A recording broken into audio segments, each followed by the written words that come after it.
And back in the US, and for Mitt Romney, it's the chance of delivering the decisive blow to his main rival, Rick Santorum. 3 primaries are being held today in Wisconsin, Maryland and Washington, D.C. to help decide the Republican presidential candidate. And so far, the signs are good for the former Massachusetts governor. North America correspondent Jane Cowan has been following today's events from Washington. She joins us now. So, Jane, what are the results so far? Hi, Ros. Well, it's been a thumpingly good day for Mitt Romney. He's won Maryland. The result there was called almost immediately that the polls closed. It was so obvious. He's also taken out Washington, D.C., where his main rival, Rick Santorum, wasn't even on the ballot. The one that everyone was watching, though, was Wisconsin. This is the Midwestern state where Rick Santorum had the best chance of being competitive against Mitt Romney. But that, too, has been called for Mitt Romney.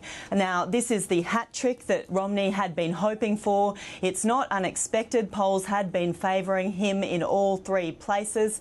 But significantly, what the exit polls, Ros, are showing is that lower income voters, voters earning less than $50,000 a year, and voters who identify as very conservative are also now favouring Mitt Romney. That's a group that has up until now gone to Rick Santorum.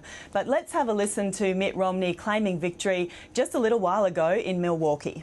Also to Senator Johnson and to Congressman Sensenbrenner, appreciate their being here and the participation they've had in this process. And thank you to Wisconsin, Maryland, and Washington, D.C.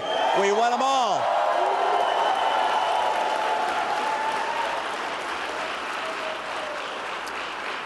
This really has been quite a night. We've won a great victory tonight in our campaign to restore the promise of America.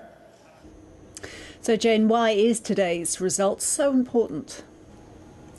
Well, at this stage, it's really a question of momentum. Mitt Romney has been seen for a long time as the one who will inevitably take this nomination fight out, but he needs this steady drumbeat of wins. And the trifecta today really contributes to this mounting pressure for his Republican opponents to get out of the race and allow the party to finally coalesce behind one man, because obviously the longer this fight goes on, it does more and more damage to Mitt Romney.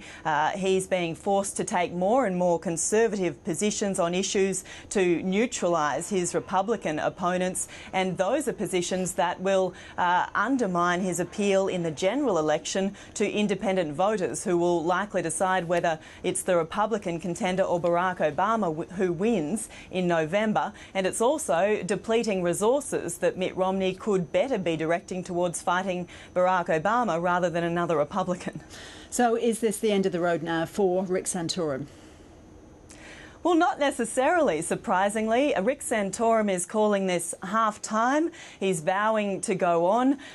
He is expected to stay in this race at least until his home state of Pennsylvania votes at the end of this month. If he loses there, it will be hard for him to go on. But if he manages to survive that vote, he then enters what will presumably be more favourable territory for him when the southern states like Texas and North Carolina vote.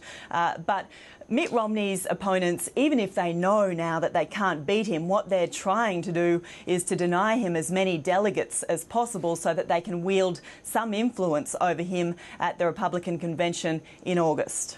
Jane, thank you. Thanks, Ros.